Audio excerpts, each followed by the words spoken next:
Good evening to all of you. Welcome to this Wise Views interactive webinar series.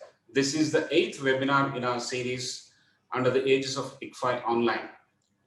Today, we have a very distinguished guest with us, Mr. Sridhar Ramanujan, and he's going to talk about the world of brands in 2020s. It is my pleasure and honor to once again welcome Mr. Sridhar Ramanujan to this webinar series. Thank you very much, sir, for agreeing to speak in this webinar, and most welcome on behalf of ICFAI Group. Thank you. It's a pleasure to be here. So we will be starting this webinar now, and I would like to take this opportunity of introducing the guest. Mr. Sridhar Ramanujan actually needs no introduction, but I will still do this. Before that, you must be knowing that this is a half an hour of talk delivered by the guest, and another 30 minutes there'll be Q&A which are gathered from the audience who at the time of registration have written in their questions, and during the chat as well they will come up with a few questions that will be added in. Mr. Sridhar Ramanujan is a distinguished alumnus of Indian Institute of Management, Bangalore. My senior at the institute by about 13 years, I guess. Previous positions held by Mr. Sridhar Ramanujan. He was the CEO of Pratibha Advertising, now Quadrant, Executive Director of R.K. Swamy BBDO, Executive Vice President of Mudra Communications, and several others.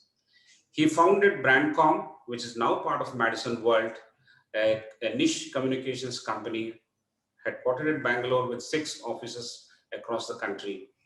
Well-known brands like Kevin Care, Peps, Brigade Group, Viacom, Manipal Global are some of the esteemed clients of Brand-comm. As I said, Mr. Sridhar was awarded the Distinguished Alumnus Award by the IIM Bangalore. He was also honored by the Madras Advertising Club for his service to the advertising profession in South India. And he received the Lifetime Achievement Award for communicators from the PRCI, the Public Relations Council of India, in 2017. He authored 3 books, and I have one. I had the pleasure of receiving this book, specially signed by Sridhar sir.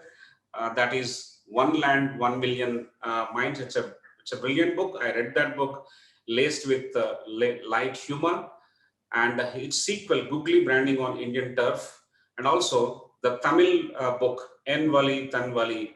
I hope I'm pronouncing it correctly, sir, which means my way is a separate way, my route is a separate route, kind of a filmy dialogue that we generally hear.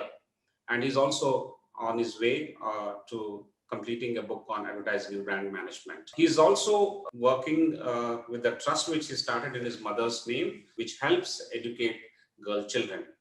He's also a trustee in an old age home called Vishanti. Now, with these words of introduction, I now hand over to Mr. Sridhar Ramanujan, and I invite him once again to this webinar series, and I request him to start the talk. Thank you, sir, and welcome. Just to give you some background, I have been associated with ICFAI earlier. I have a management school, I think called IBS in Bangalore, and I was teaching there, also part of their governing council. And Sudhakar spoke about the second book, Googly Branding on Indian Turf, that was actually published by IBS Publications. I used to teach at that time, and so they had actually brought out that book. So my association with the institute and the group has been for several years now.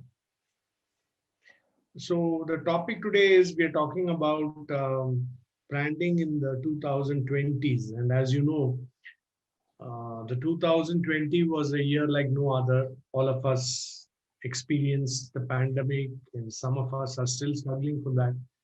So I'm not going to talk too much about that, because I think we are still coming to terms with that and offering strategic solutions to that. I'm going to talk about what I believe are some important learnings from a strategic point of view that we have learned from the brands in the past, which should work even in these times of pandemic.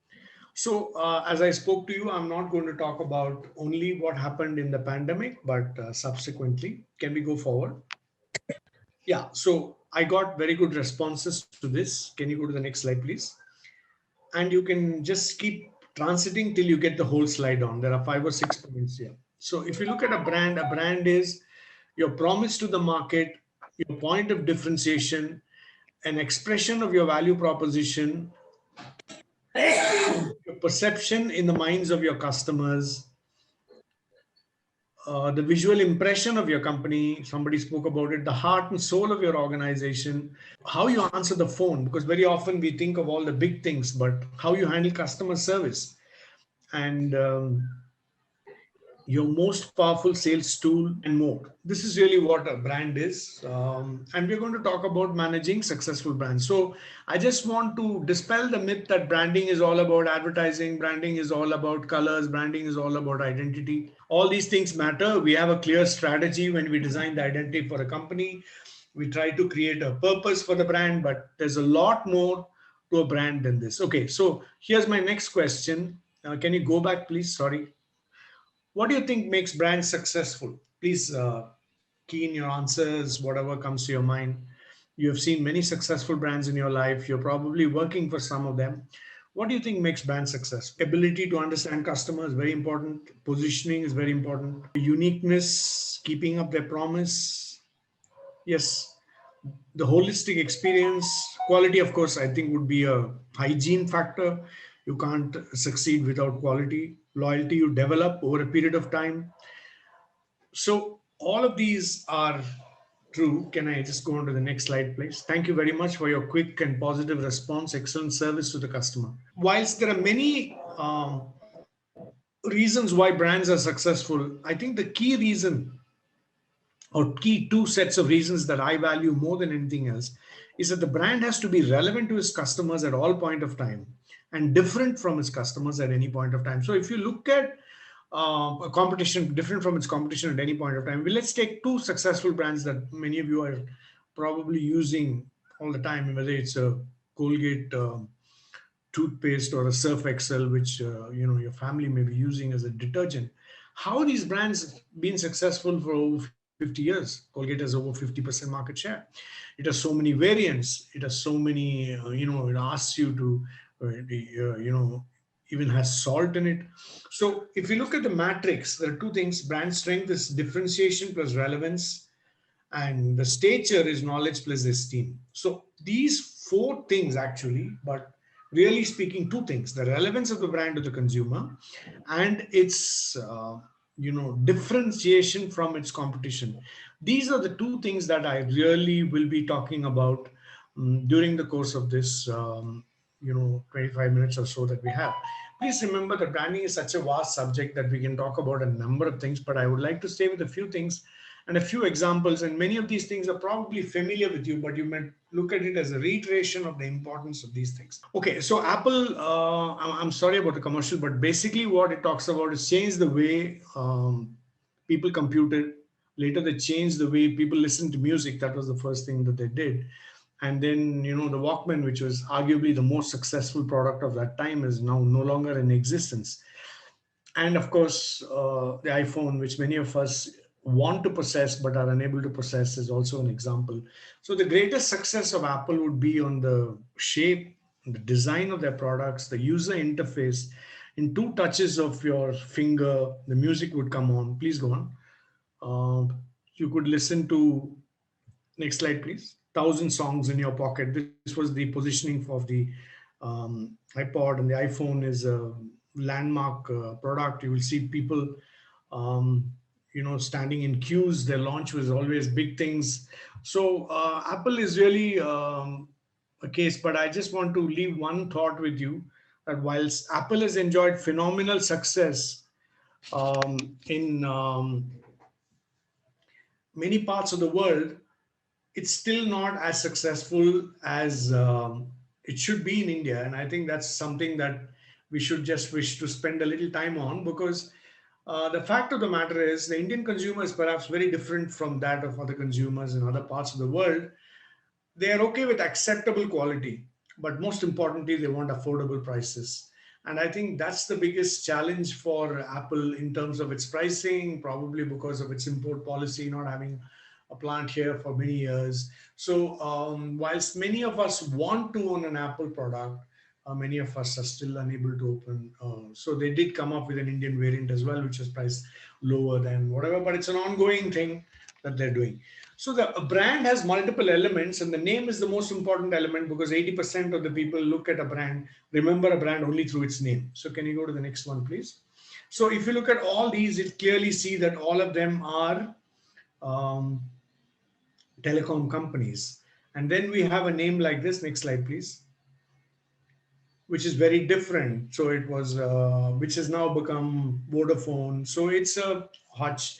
So it's a very interesting case. And if you go to newspapers that we are familiar with and spend our time with, uh, uh, Mint came up with a name which is very different from the Ages and the Heralds and the Deccans of whatever. So let's take a small diversion. Let's look at these two sets of brand names. Next slide, please. You have one like Apple, Orange. Next one, and you have those which are straight away giving forth their names.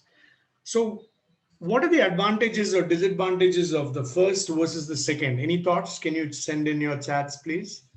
So, my thing is, whilst it's very exciting, innovative, and creative to have names like Apple for computers and Orange for mobile services, the challenge is that you have to spend a lot of time and money in advertising to say that an Apple is a computer and Orange is a mobile service. Now, whereas with a name like Money Control or Naukri, straight away, and a name like Brand-comm, which is brands and communication, which is the name of our company, you are cutting through the clutter. You're straight away telling the customer what your business is all about.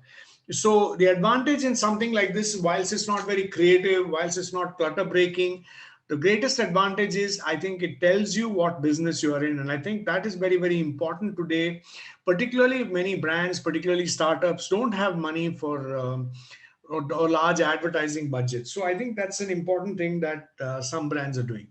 Next slide, please. So a product form that is different. Next slide. I shouldn't even be looking at chocolates at given my condition, but here's an interesting product. The shape of the product is distinctive. This trademark triangle is patented. No other chocolate manufacturer can have this. Next slide. So here, for example, is an interesting brand from the UK where orange flavored chocolate. And if you go open up, please, next slide, please. If you go to the next slide, you will find that every slice of the chocolate comes like a like a piece of orange. So it's amazing. It's an amazing brand. Next slide. So if you look at products over the years, the television of the time, which used to be stuck to our walls and 3 feet away, now look at how sleek it is. Next slide. We have seen cars like the Ambassador and Fiat, which probably your parents must have used. But look at the aerodynamic shape of the cars today. They look like rockets today. And almost every international brand is here. Yeah, please. A label that's different. Here's a brand of soft drinks from the UK. Next slide. So the nice thing is many of these labels are designed by customers. So you send in a design, they would actually make a label as per this. Yeah, next slide. So stop looking at my bottom. Again, all of this is designed by consumers. So getting a customer engaged in your product is another interesting thing which brands are trying to do. This is the drink that we are talking about. Next slide.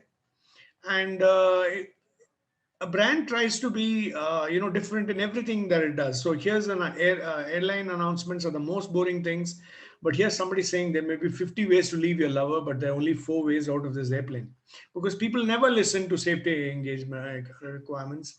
Next slide.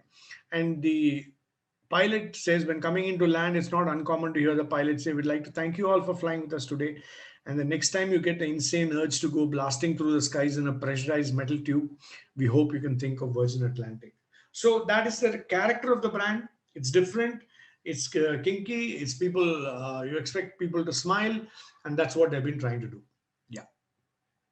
This is a very important point. I already spoke about it when I spoke about Apple. In the Indian context, next slide, please. So this was the first brand that actually, a second actually, next slide.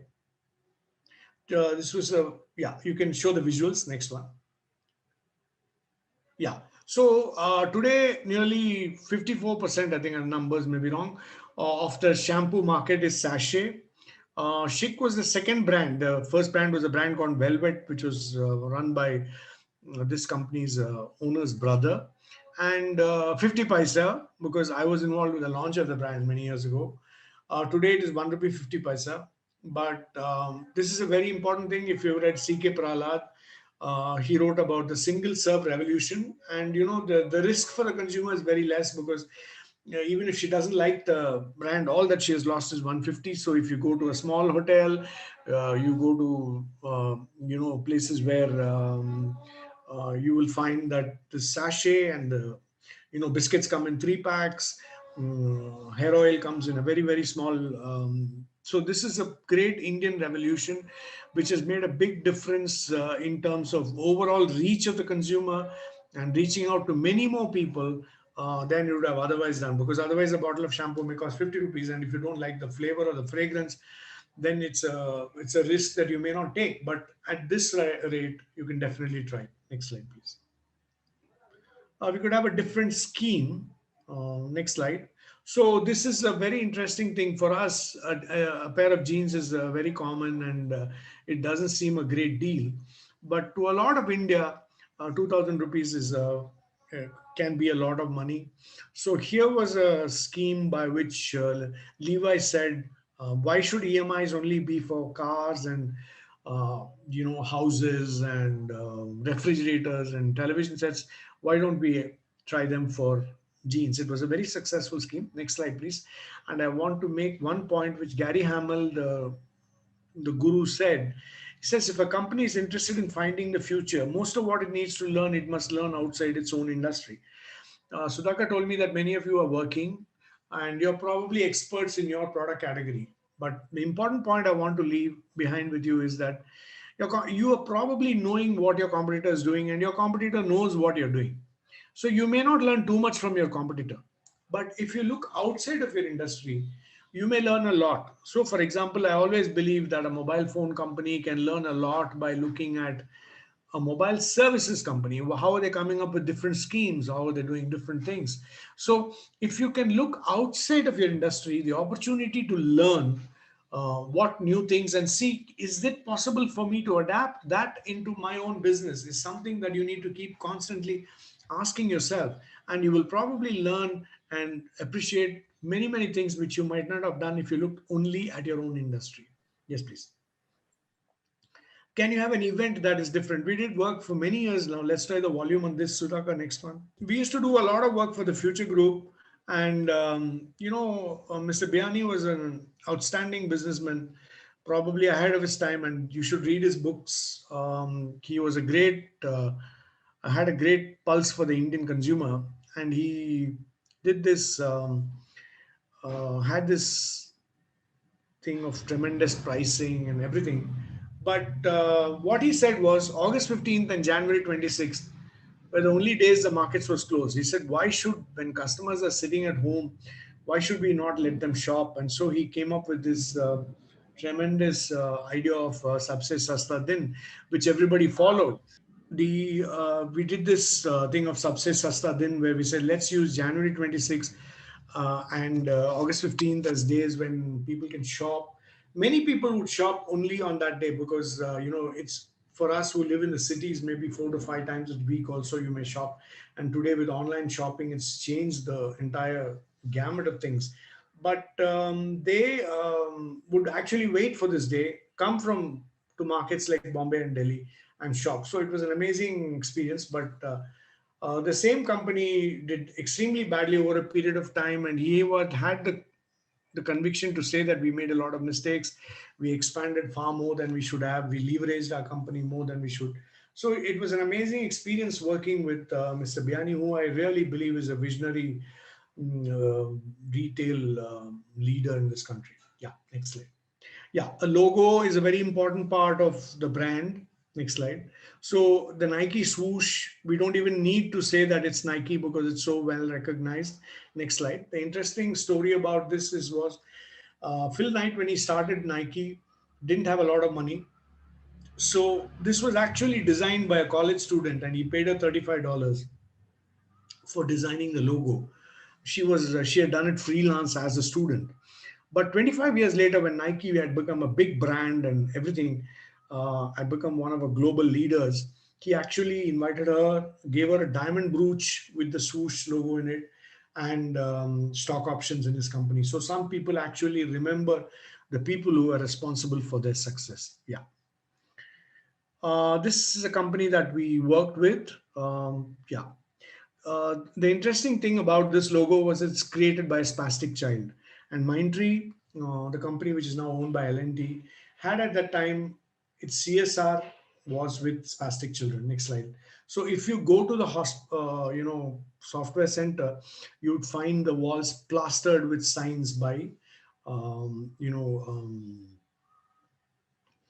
the of paintings by spastic children. So when you get a logo like this, which is actually designed by spastic child, it actually made it uh, to the front page of the Economic Times, if I'm not mistaken, at the time. Whereas if you work a logo with the greatest designer in the world, it'll just get you 3 inches. But something like this was an amazing, um, you know, ploy to get coverage for your company. Yeah. Later they changed it. Yeah. Can you go on, please? So packaging is a very important part of your brand. We'll quickly go through this. We'll talk about this. The interesting thing about this is it's children are the primary consumers, and they keep playing with things so that they end up using more ketchup. So it's paper made. You're all familiar with. Next slide, please. Doesn't matter. Next slide. And all of us are familiar with the old Horlicks bottle, which I grew up with as a kid. But it's changed so many dimensions today. It is a refill pack. Next slide, please. This is a very interesting brand where the shape of the bottle itself differentiates it from its competition. I think we may have a problem with the commercial as well. So, what we'll do, I'm sorry about the commercials. I will send you a separate loop of the commercials. Please, you can have a look at it. I'm sorry. So bottles and jams from the food cupboard, Marmite Jar stands out from them all. So again and again, let me go back to that point. I said, how can I differentiate from my competition? Yes, I'm making marmalade, but how does my bottle stand out from the others? So that point of differentiation is the shape of the bottle. Many of you may remember, say, how the Iodex bottle was, or some other bottle of your childhood, which is shaped differently from what it is. And Papermate is a classic case. They're talking about nostalgia, but the shape of the bottle drink itself is different from what we're talking about. Next slide, please. Evian is very expensive, but again, the shape. Go on, please. Yeah, these are some of the flavors and fragrances they have. And the old Coke bottle that we all grew up with, shape. Dove again tries to differentiate. And now, if you look at the bottles, they're really talking about a body type. And here's a brand of vodka. Yeah, sure. Please go on. Next one, please. And perfume has historically been shaped differently because people are buying into the imagery of the product, and the shape of the bottle is one important piece of the imagery. Yeah. So here's a brand of chocolate, but it's done small. So they're able to have very, very funny, catchy slogans on the pack so that people remember it. So, Sudhakar, if we're running short of time, I can end with the closing comments. Do we have another 5-10 minutes? No, no, sir, please go ahead. Please go Okay, ahead. fine. Okay, go on. So brands, for example, where we're talking to children, go on, please. We have this Pringles has these packs, Tony the Tiger for Kellogg's, which is again a children's product. All of us are familiar with the kernel. And this, anybody who grew up in India is probably familiar with His Master's Voice, a brand that does not exist today, but very interesting logo of and visual and mnemonic of a dog listening to his master's voice. This is the old playing records that we all grew up with. Yeah, sure. Go on, please. So smell, again, this is sort of understated. If you read Martin Lindstrom, he talks about how we have to appeal to the senses of the consumer. Next slide, please. So this was a famous brand. I'm not even sure it existed. I started work for it. It's an Australian brand. So when you go to any mall, you will find the smell of Australian, freshly baked Australian cookies accosting you. So the whole idea was that, instantly recognize and if necessary, go and buy it. Go on, please. Here's another brand that we work with, Iris. And what they're trying to do is, since all showrooms look at the same, can you go to the next slide? you will find that they're trying to, one more slide, you will find that they're trying to create separate fragrances for brands. So Van Heusen might have a separate fragrance, Louis Philippe might have a separate fragrance, so that each showroom or a Taj hotel will have a separate fragrance, so that you are instantly recognized as you enter the lobby of the hotel. You know that you are in a particular property. That's the idea of differentiation that we are talking about. Yeah. Here, for example, Lush, you might see it in many malls in Hyderabad, where you can smell the soap even as you're walking in the corridor. Yeah. All of us are familiar with the Singapore Airlines lady. Next slide, please. So it's the uniform they wear. Now, Galaxy is trying to create experience centers so that you create a different experience. Sound, those of you who are familiar with bikes, Harley Davidson has a distinctive sound. And in India, we have a very successful brand called Enfield, which again has its own, distinctive sound. So you're trying to keep something that is yours so that the customer can relate to that. Yeah, I think you need to go down there a few slides. So let me just sum up what we've discussed. A brand is the total sensory experience a customer has with your company and its product or service. Your advertising could be different. Like this is for Airtel. Consumer insights are very important. We observe certain things about the consumer and use it in our product or in advertising. I'll talk a little about this if in the question answer session, should we have time. I will share the slides later. Yeah, please go on. Next one, please. A speed can be your difference. Here's a brand that says, I'll give you a loan in 3 minutes. So amazing. If they can do it, your strategy could be different. So I'm just going to spend the next couple of minutes on Infosys, a company that I admire. You just go through this whole slides, Sudhakar. First company that used PR to differentiate itself from its competitors. Everybody advertises, but Infosys, yeah, go on, please. Was a successful company initially. Other companies became successful. Then it started.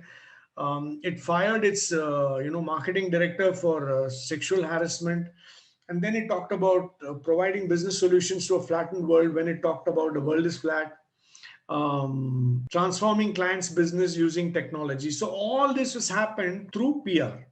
So it's not as though they spent loads on advertising. It's the media who was interested in it, and all the founders got well recognized in the media. The brand stories got featured nicely in media, and they talk about their expansion and their positioning. And yet, this is a very important point. I just like to leave this thought with you. Media likes to talk about companies that are in the news, and if they do something wrong, it creates a big problem. Next slide.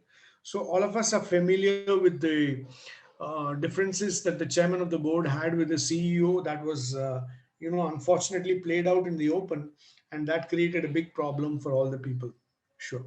So when a brand is very, very high profile, it also runs the risk of being written about for the wrong reasons. So this is something that we have to be aware of as people in marketing and communications, that what is the right amount of visibility that you want for your brand, because sometimes too much can also be a challenge. So yet all these are manufacturers' point of view. What about the consumer? If you look at what the US customers are saying, they feel all banks are the same, all airlines are the same, all product purchases are the same. So how do you differentiate itself?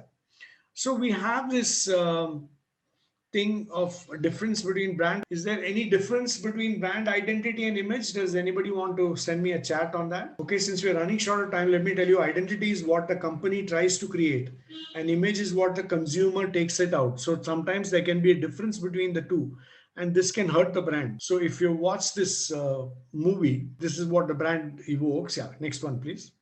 So if you watch this movie, BSNL, the brand, thought that this was the identity that they had. Whereas when you ask the consumer, saying they said connecting India, and the consumer, next slide please, showed this as the image of the brand, and they said they were disconnecting India. So there can be a big difference between the way you think your brand is and the way the consumer thinks your brand is. And this is really what brand management is about. We try to align the two so that the identity of the brand and the image of the brand are more or less in sync. So there are multiple touch points to a brand. A customer gets to see a brand from different perspectives. All of these have to stem from the brand message so that he gets an integrated message across everything. So everything you say, whether it's your advertising, whether it's your PR, whether it's your website, whether it's your sales call, everything has to say the same brand message. So let me come to the end of what I was trying to tell you. You can spend 150 million on advertising, but your name can still mean nothing to people. Your brand is created out of customer contact and the experience your customers have of you. This is the point which one of you, when describing the brand, spoke about customer experience. It's arguably the most important part of a brand, most difficult part to control, and that's really how customers are making their, images and perceptions about you. Yeah. So this is very important. The reputation of the whole company is in the hands of each individual. It's not only advertising. The way you handle the phone, I said, makes a difference. Everybody, unfortunately, is not a well-trained air hostess. Somebody may be a telephone operator who's not even trained how to handle messages. Next slide.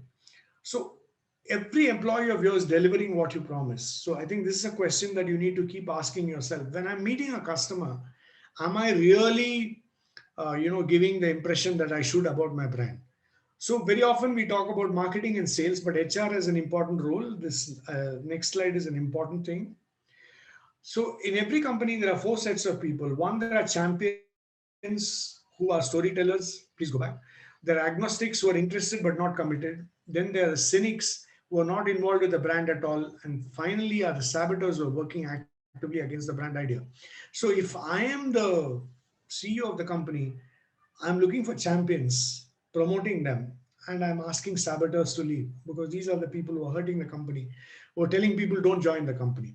So it's very important that when we talk about branding, we must talk about the employer brand as well, because that's a very important constituent of the whole branding process. I'll talk about this later. Yeah, sure. Your employees are your brand. Managing brands is managed about everything that your company does. I'm reiterating what I said earlier. And let me end with this. Just 1 minute, please. That slide we can end with, which has the graph. So, the route to a great brand relationship is like a promise. Does it connect? If not, you keep looking. Let's assume you have an experience. Does it engage? Yes. Then you go on and build a brand relationship. So that's a brand marriage. So if you look at successful brands that you've worked with, you've dealt with, you probably have a marriage because you worked with them for 30 years, 40 years. You're still loyal to them. You don't feel like changing them, and that is because they're doing many things right. But it goes back to the two things that I said. They're relevant to you because you continue to patronize them, and second, they're different from their competition. So this is really what we had to say. I'll be happy to take any questions that you have. Thank you for your time. I'm sorry it was a bit rushed, and I'm really sorry about the advertising. But if you give me the assurance that you will not share it in public media, I can share the presentation. The problem with these sort of large audiences is that these presentations get shared indiscriminately. That is the only problem. Otherwise, I don't have an issue sharing my key slides and creative with you. Thank you very much. I'm sorry once again about the advertising. Please feel free to ask any questions. You can either raise your hand or chat or whatever is comfortable with you. Thank you very much, sir. That's a very interesting and large canvas that you have covered in the short span of time. Sure. That was available to all of us. I'll now quickly request my colleague, Professor R. Prasad, who is the moderator, to come in. A brief introduction of Professor R. Prasad is he's an alumnus of IIT Bombay and IIM Calcutta. 3 decades of experience. He is the architect of the online MBA program, and he works as a professor and mentor for the online MBA program as well. Welcome, Professor R. Prasad, and please take over. Good evening, sir, and good evening to the audience once again.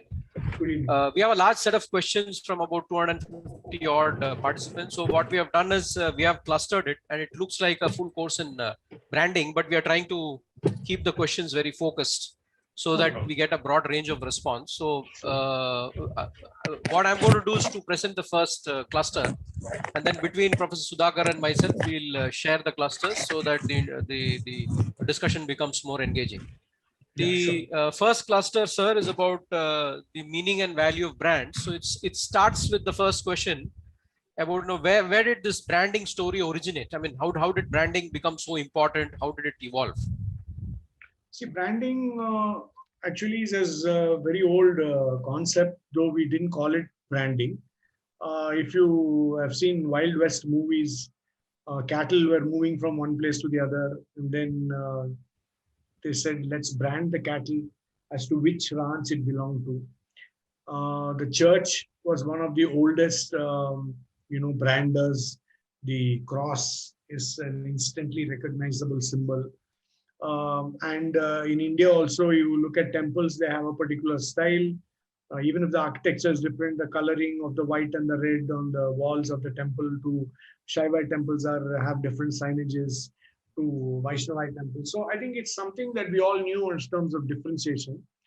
Businesses started using it in a big way in the UK. For example, the sort of valuation of brands started to come in because companies were losing money, but the brands were very valuable. Then suddenly they said, oh, let's start looking at this because we can show our balance sheets in a better light if we show the value of the brands that we are handling. So I think it's been in existence now. And now I think it's come to a different level, particularly with startups. You will see many of the startups keep changing their identity very often. In fact, one of the questions I saw on the chat was on that. So I think I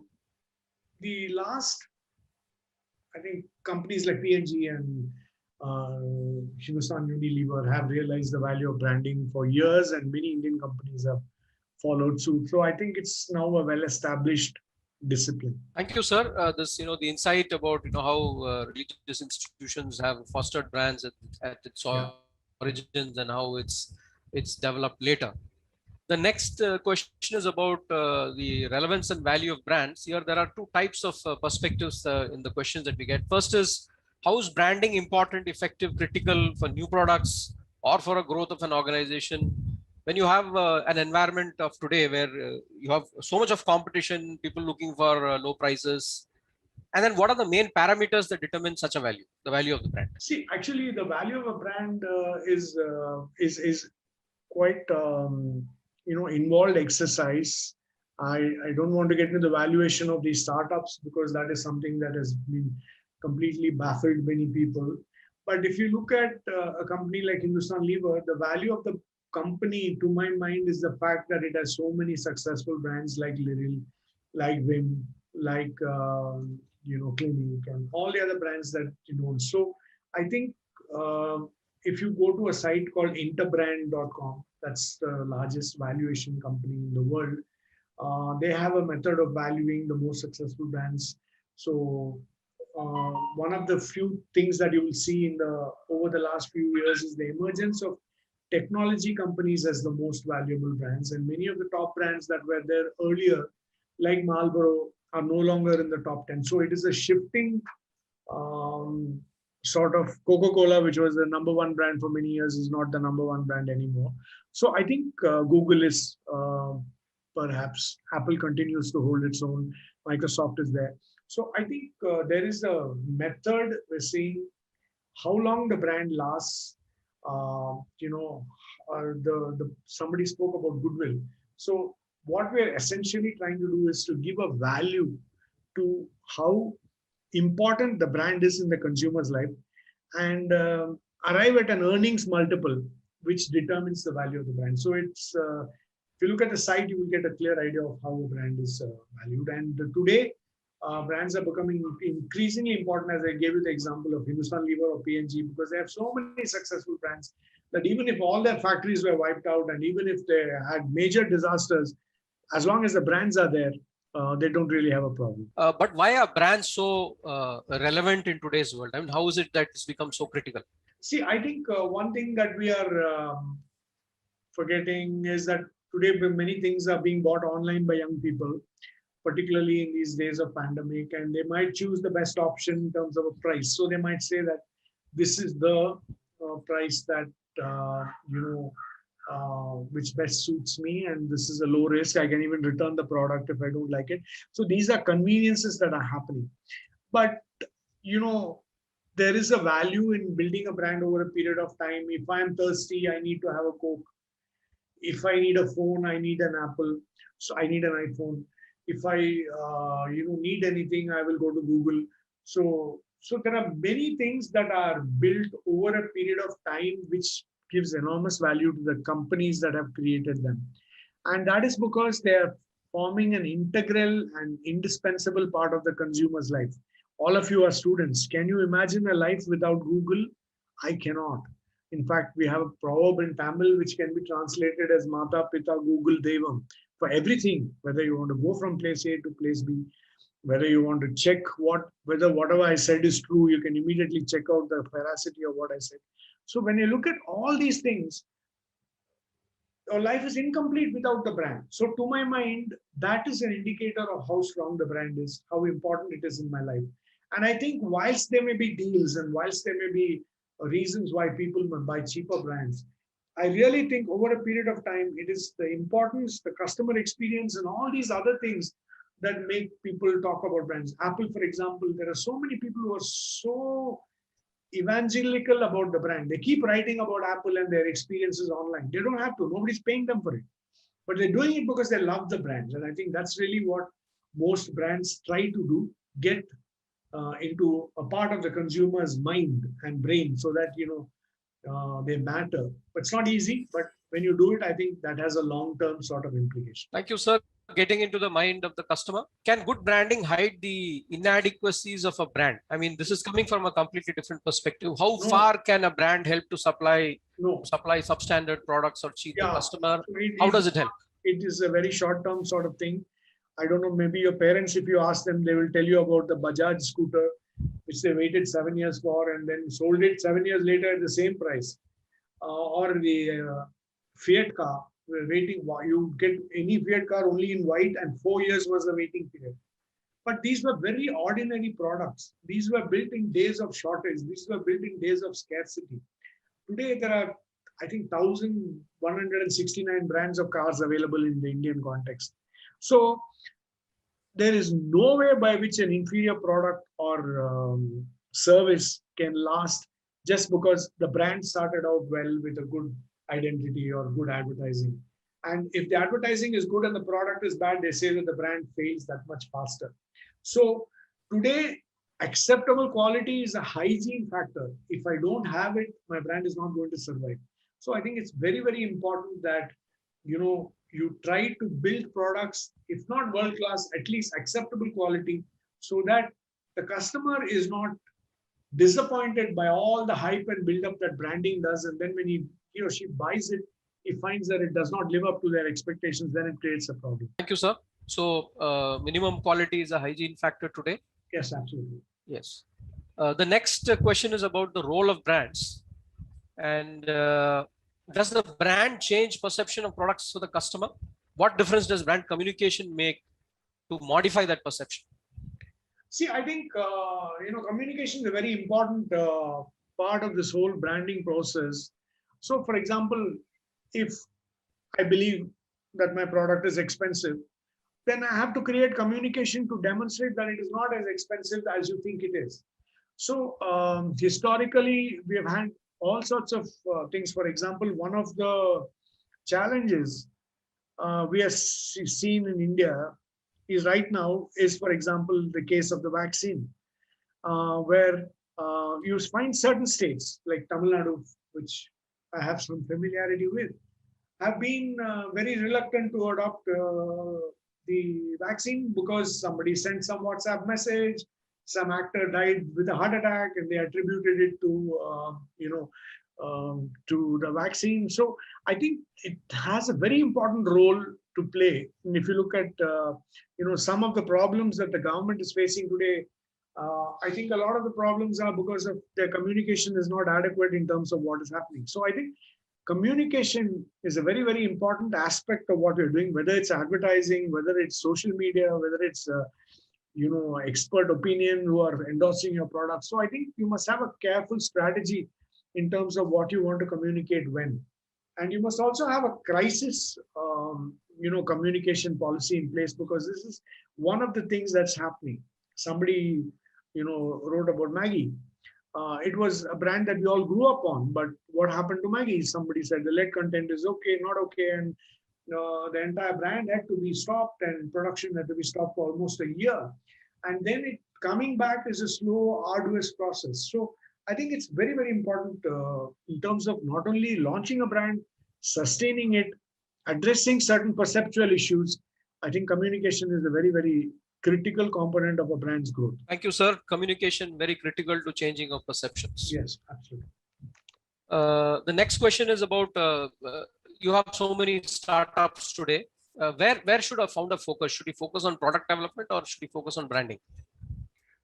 See, actually, what is happening is, you know, when I look at a startup, I would really think that they would like to focus on value for their enterprise, and that could come from technology. Very often, we work in Bangalore where a lot of technology startups. But the reality is that in many cases, the startup is not allowed to do what it thinks it should be done because, let's say, I'm an investor and I am not looking at it as a long haul, but I'm looking at it as a valuation game, which unfortunately many investors still do.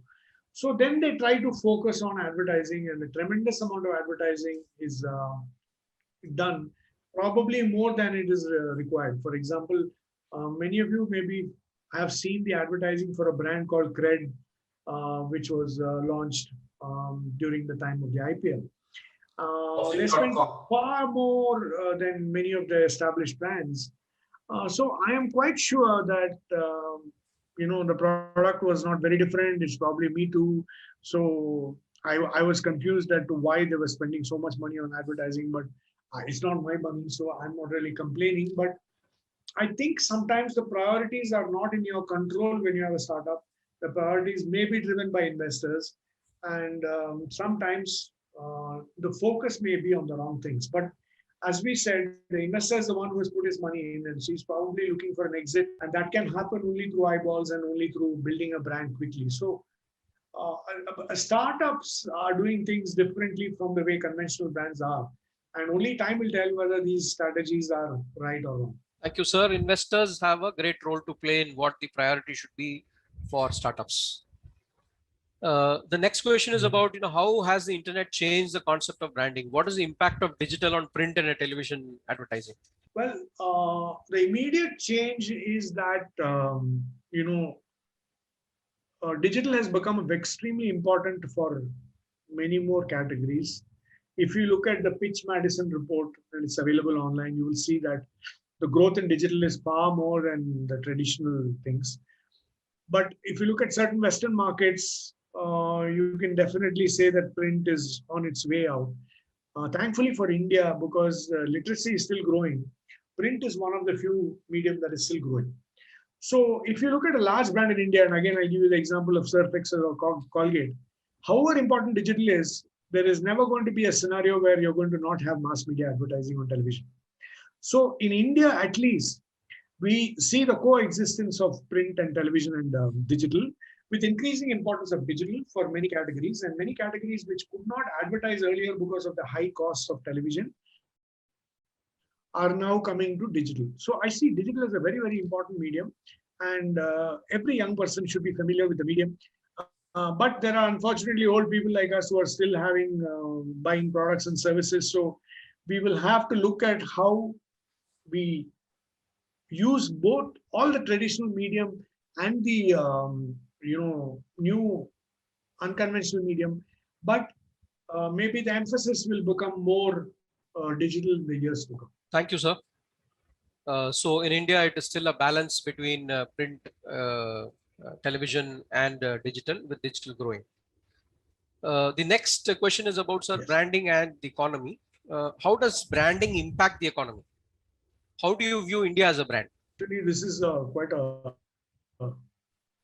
difficult question to answer, and we're all struggling with that. I think one of the things that happened over the last few years is the increasing importance of India in the global stage. We saw Mr. Modi visiting every other country, and in fact, most people were saying, is he in India or is he in some other part of the world? But that had an impact, I feel, in the way the world looked at India. Unfortunately, my own perception, and I may be completely wrong in this, is that nobody wants a really strong competitor. Everybody wants our consumers, but they don't want a strong India, which is why you see a lot of negative press for India over the years. So I think The next few months will be very critical for India's image as we come out of this pandemic and as we, ramp up our vaccination drive. And we say that whilst we have done more vaccines than any other country in the world, we still talk about the fact that about and all the images that we had of our hospitals and people dying, etc. Didn't really do our image any good. But I think I'm an eternal optimist. I believe that we have the capability, the human power to come out of this. And as I said, it's our communication that is lacking. We didn't handle the communication part and presenting our part of the story adequately to the rest of the world. And hopefully that can be addressed. But again, as I said, you cannot, a brand is cannot be portrayed as something it is not. So it has to be anchored on strong performance. It has to be anchored on, like, for example, if the world is viewing us on ease of doing business, that ease of doing business has to improve dramatically. Otherwise, I can only talk about it and I will say so many people are coming into the country. But deep down, people will say that, yeah, but this happened to Vodafone and this happened there. So I think the brand, as I said, is everything that you do. It's not only your your communication or your depiction to the rest of the world. So I think whilst we can pat ourselves on the back saying that we are much better than we were 10 years ago or 50 years ago, I still think we have miles to go before we sleep. But I'm very confident that we will, be a much, our image will be much better in the next few years than it is presently. Thank you, sir. Challenging terrain as far as Yes. India goes. The last question in the section on the economy is what are the issues involved when you want to take a brand global? Brand global, is it? Yes. Globalization of. I mean, are you saying how? Yeah, Yeah, you want to take so it to different countries. I think yeah. So I think the biggest disadvantage which India has in making its brands global is that if you look at all the successful global brands, whether it's a Nike or whether it's a Colgate or whether it's any one of these brands, they have one strong big market. Like a US market will be several times our size. So with I have a strong market presence in the US, then I can easily expand to Europe. Nike, for example, failed in the US, in the UK, in Europe. But I can take that risk because I'm so strong in the US that I can sustain this. The problem is the Indian market is not so big globally for me to think of expansion. There have been brands like Tanishq, which tried to go global and didn't really succeed. I think our greatest success could be in the business to business area where we have software and technology companies who are trying to do well. So I think we had a good chance in Jet Airways, but they also messed up. So I think an Indian brand doing globally is still a challenge on two counts. One is the size of our market. Second is the cost of advertising in these markets is so high that brands tend to be very cautious about these sort of ventures because they still have investors and shareholders to talk to.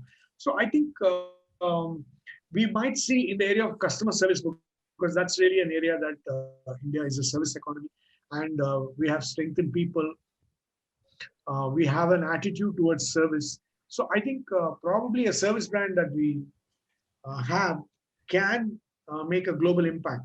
But in the product area, I feel that the time is not yet. Thank you, sir. An area which has to be treated with caution.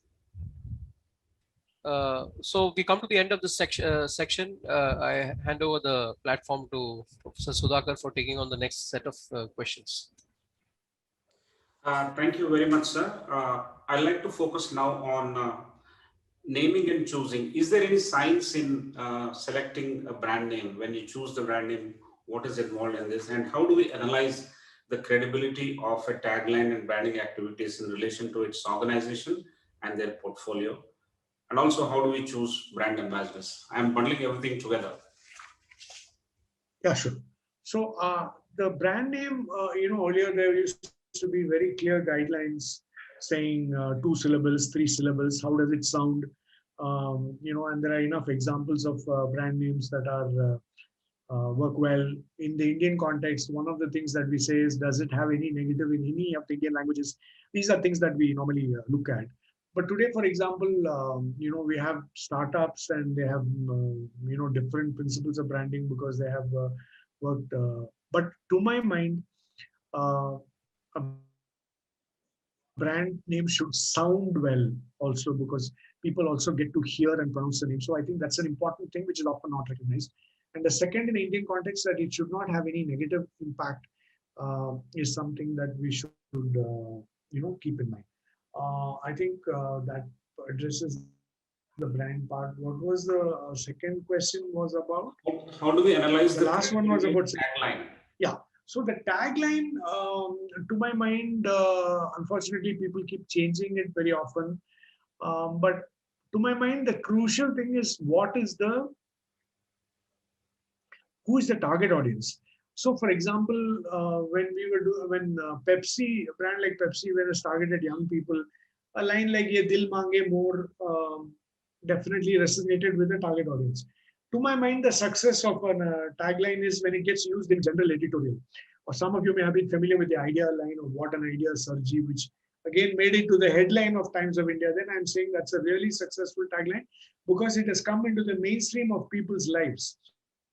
So what was essentially a product or a brand tagline is now come into people's lives. So that is, I think, an indicator of the brand's success. We have many things like "Just Do It," etc., which are international names, or McDonald's, I'm loving it. So there are many examples, but I said it again depends on what the product category is.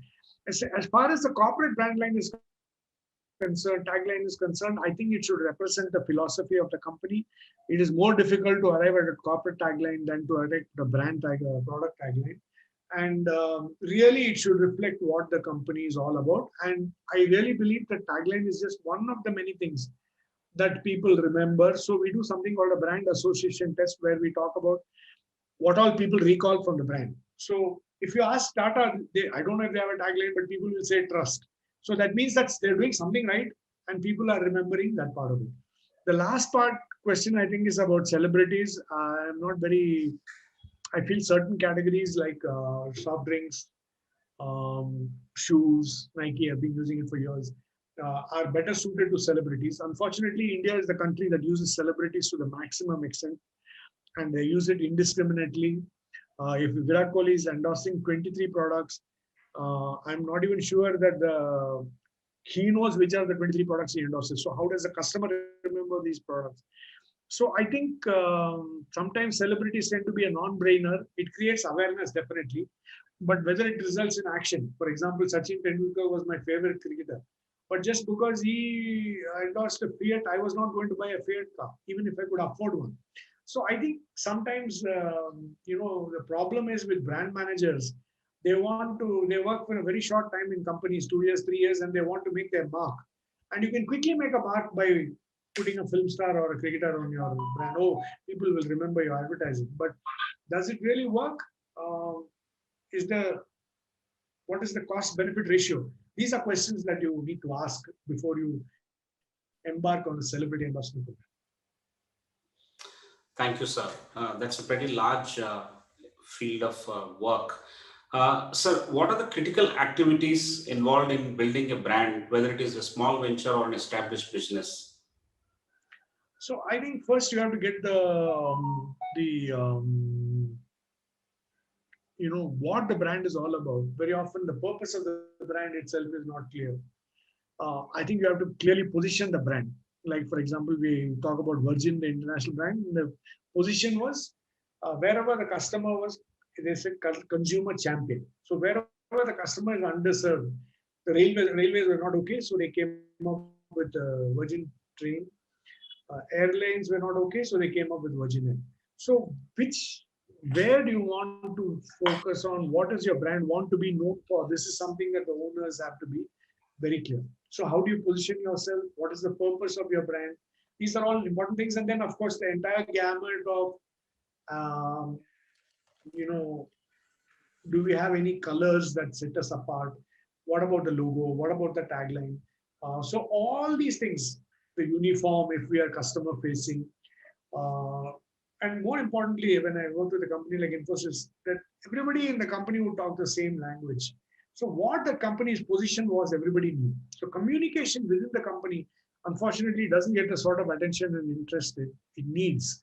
So internal communication about what your brand stands for is also very important. So I think there are a number of things that you have to do. It's not only brand is. So I think I always say branding is a process, not an event. So I have to keep doing things and not sit back on what I have done. I got a great identity. So what? It means nothing. So I think it's really the key thing is to have a strategy and long-term execution, because it's not something that's going to happen overnight. It's not a milestone that you reach. It's a constant process of improvement, evaluation, and re-looking at what we have. Great, sir. Branding is a process and not just an event. Uh, how do we Yes. build a subscription-based growth brand like Amazon Prime? I think they've done a few things. They've linked with Vodafone. They've linked with the other service providers, etc. But really, it's going to be a function of what your program is. So, for example, if there is some new family man which is coming on, and I want to watch you. So, I think real is king is something that we all heard about, and that is perhaps more true of this medium than anything else.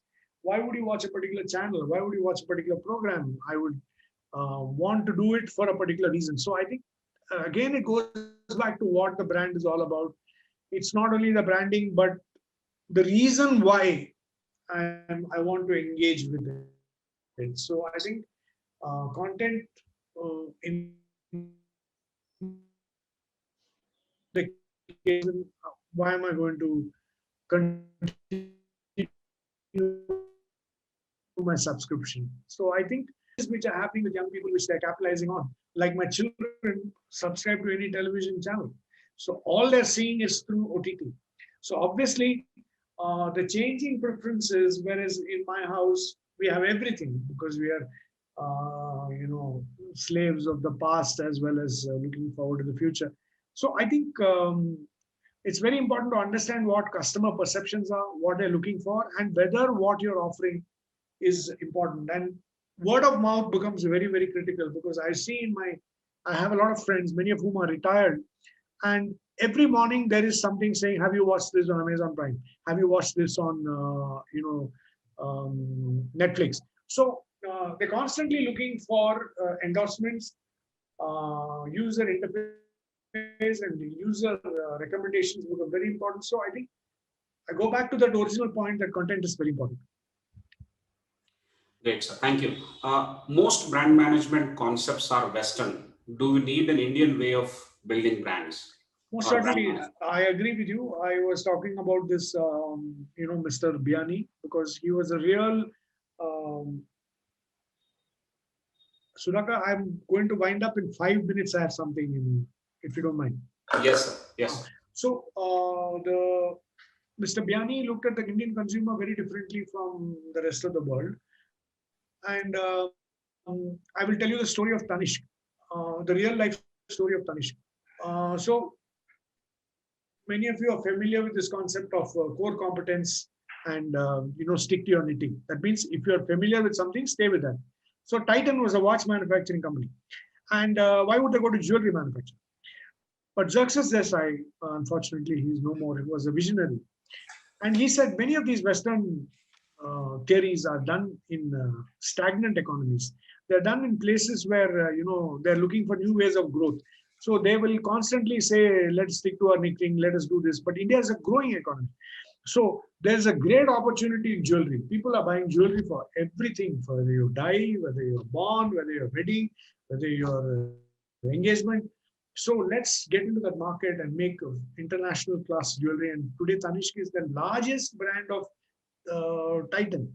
So I think it's very important to know what these theories are, but also know that they may have limited relevance in our context. Right, sir. I'll cut down a few questions and I'll ask one question from my side before handing over to Mr. Prasad. Yeah, sure. Is brand loyalty a difficult task in the current COVID scenario and for Gen Z especially? How do service brands such as in hospitality sector survive in pandemic situation? Post-COVID scenario, what kind of brands do you think will emerge from India? See, I think, I'm not able to, I don't have any data about what is happening. So I think the brands with staying power will see through this. And the brands that are going to really struggle are perhaps MSME and smaller brands, etc. So I think what has happened is, if you look at even small brands, it could be a small restaurant near your house, they or a small outlet. Now today in Bangalore, shops are open between 6 and 10 only. But if you call that guy at 6:30 in the morning, by 7:30 he's able to deliver. I don't know, he's ramped up something, he's done something. Similarly, I think brands like Zomato, Swiggy, Dunzo have all capitalized on this. So it is a, I think most important is going to be how quickly I'm going to adapt to the changing scenario, and how am I going to stand out from this? Because again and again it'll go back to some things that I do which make people remember that this person is there to stay. For example, I may give a portion of my earnings to some charity because there is a migrant labor. There are so many issues. So I think we have to apply our mind to say, how can I be different? How can I be empathetic to the customer because he's got many problems today, unlike before? And how do I yet keep my own, brand focus? So, for example, to my mind, I'm talking about my company and many companies which are in my space. I think our greatest challenge is to keep our people. That when things are very bad, it's the first thing we'll say is, why don't I get rid of my people? So I think if we are able to somehow say that certain values and principles are more important to me than the short term, and I'm able to survive, because otherwise, whilst it's easy for me to say because I'm part of a large group and we are okay, we are able to manage and we were not as badly hit as some others, but somebody may be badly hit. Then where does he go? So I think we have to look at this whole thing from a humane perspective and arrive at a strategy which is really customized for us. There is no general strategy, but I think whatever we are doing, we have to do it with empathy. We have to look at our employees first. Earlier, we always used to say customer first, customer first. But I think today, more than ever, I feel it should be employee first, and then only everything else. Great, sir. It all boils down to empathy being practiced by organizations. Yes. I'll hand it over to Professor Prasad for one question, and then we can wrap it up after that. Professor Prasad. There are many questions, but I'll take the most important one for this audience. And this is, there are students as well as working executives. How do you build a brand for yourself if you are a student who's going to get a job, or if you are an employee working elsewhere? So I think I have a separate session on personal branding, which we can do at some other time. But let me quickly tell you what it is. I would like you to, as we said, make a personal branding statement for yourself. I'll just give you my example. It may sound a bit loud, but I don't have any other example. So, which you can relate to. But I'll give you another example as well. So it started out with, I said, if people have to discuss branding in this country, they have to discuss me. Now, that's a very lofty statement I made for myself. Now, what does that mean in terms of action? It means writing a blog. It means writing a book. I used to teach 100 hours for nearly 15, 16 years in various management schools. Any journalist wants to, they may not even know the subject, but before they wanted to write that article, they would call me. So all this has happened over a period of time. I have a fairly active LinkedIn page. I have a fairly active Twitter. So today, it is possible to build a reputation online. Earlier, it was very difficult in the 90s when I first started.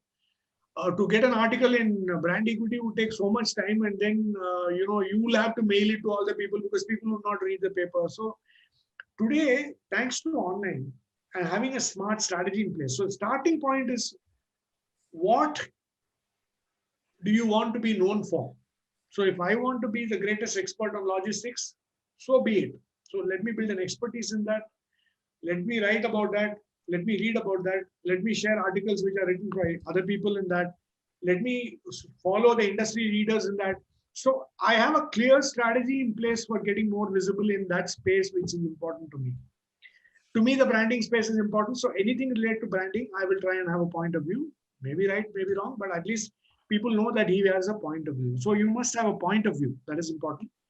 And have a clear execution plan, because many of us say that I want to write a blog, but don't actually put it down. So have a deadline saying every week I will write a blog. Ask people to react, to evaluate it. Sometimes your spouse or partner is your greatest, harshest critic, and you may not like it, but unfortunately, they can tell you the truth. So I think it's very important that we have a clear strategy, but more important that you have execution in place. Thank you, sir. I think through these questions and answers, we've got a very, very wide perspective. And of course, as has been mentioned earlier, each dimension is worth exploring much more. Yes. But thanks a lot, Yeah. sir, from your rich experience that you have shared with all of us. Thank you. Thank you. So thank you very much, sir. Thank you, Sudhakar. Yeah, Thank you. Thank one you for all. the road, sir. One for the road. What is the mix of digital, social versus traditional for building an educational brand? For building an educational brand. Yeah, the mix So between. I would say that, yeah, I would say, it's actually difficult, but today I would think that this mass media advertising has very limited relevance for the educational brand. Okay. I'm sure you are familiar with IIPM, which was there in our time, right? I don't even know if it is there today. It's not So there. I feel most of it is experiential, in the sense that the biggest way to build an educational brand is through customer experience, being student experience. Harvard doesn't do advertising. IIMs don't do much advertising.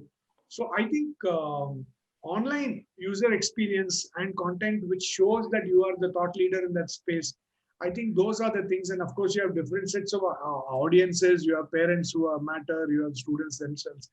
So it is a complex exercise, but by and large, I would look at a mix, because for parents, I don't know how digitized they are. But as far as if students are an important constituent, then I would put most of my money and clout in digital. Great, sir. Thank you very much for these insightful discussions and conversations with you, which is actually 30 minutes plus of the promised time we have overshot. I must wholeheartedly thank you on behalf of ICFAI Group for sparing this valuable time with us on a Friday evening where you have a firm commitment to go to. Yes, sir, all the members in the audience, my colleagues, everyone has thoroughly enjoyed, and we are left with asking for more. So definitely we'll come back to you, sir. There's a great deal of discussion that is possible in branding because it's a huge canvas and it's extremely interesting every time we talk about it. So thank you once again, sir, for joining us. Very much. We'll write back to you. Thank you, sir. Yeah. Thank you very much. I really enjoyed the quality of questions, because it shows that you have an audience that is quite interested and involved in this whole process. I compliment you on that, and I'm glad that we could touch base and actually share the session. I'm sorry once again about the audio. As I said, we'll figure out how to reach it to you and take it from there. Okay. Fantastic, sir. I also want to thank all the members who have joined for this session. All of you, please take care and stay safe. The pandemic is not over yet. A big thank you and good evening to all of you. Thank you.